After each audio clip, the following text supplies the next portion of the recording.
तो गाइस, आज मैं आप लोगों के लिए नो यूज का प्रयोग लेके आई हूँ। इससे पहले आप मेरे चैनल को जल्दी से सब्सक्राइब कर लीजिए और कमेंट भी करना नहीं भूलेंगे और मेरे वीडियो को लाइक भी कीजिएगा। तो चलिए हम लोग स्टार्ट करते हैं। नो यूज, तो यहाँ मैंने लिखा है किसी क्रिया को करने में कोई लाभ नहीं, कुछ फ़ायदा नहीं अथवा करने में कोई मतलब नहीं, इस अर्थ को व्यक्त करने के लिए नो यूज लगाते हैं। तो मतलब किसी काम को करने में अगर कोई फ़ायदा नहीं होता है तो उसमें हम लोग नो यूज लगाएंगे। इसका रूल क्या है? It is no use plus भर प्लस आईएनजी, या जिसको हम लोग V4 भी बोलते हैं, फिर ऑब्जेक्ट या जो भी वर्ड्स रहेंगे उनको हम लिखेंगे। तो एग्जाम्पल से देख लीजिए, एग्जाम्पल से ज़्यादा समझ में आप लोगों को आ जाएगा। एग्जाम्पल्स है, वहाँ जाकर कोई फ़ायदा नहीं। ये क्या करा? वहाँ जाने से क्या फ़ायदा, ऐसे भी बोल सकते हैं। वहाँ जाकर कोई फ़ायदा नहीं है, तो हम लोग इसको इट इज़ नो यूज से ये सेंटेंस को बनाएंगे। तो हम लिखेंगे सबसे पहले it is no use going. मैंने बोला नहीं, यहाँ भर 4 लगता है, मीन्स भर्ब के साथ आईएनजी लगता है, तो going there. It is no use going there, वहाँ जाकर कोई फ़ायदा नहीं। इसे हम ऐसे भी बना सकते हैं, it is useless. No use की जगह हम यूजलेस भी लिख सकते हैं।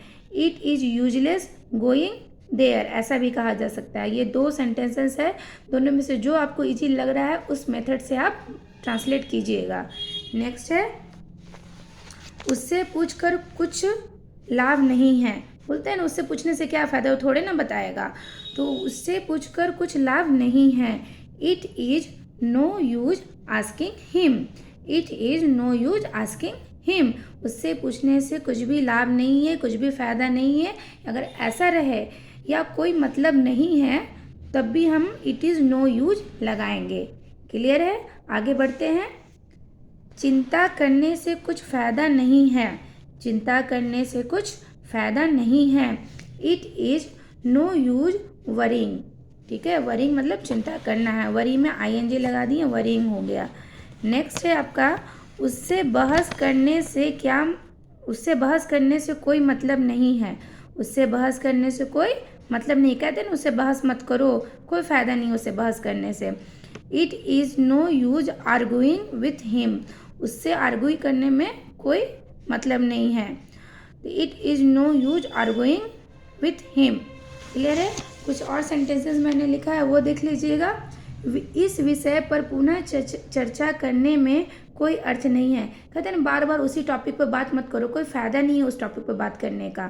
ठीक है, तो उसको ऐसे बोलेंगे, इट इज़ नो यूज या यूजलेस। नो यूज की जगह क्या यूज करेंगे? Useless discussing this matter again. ठीक है, it is no use discussing this matter again.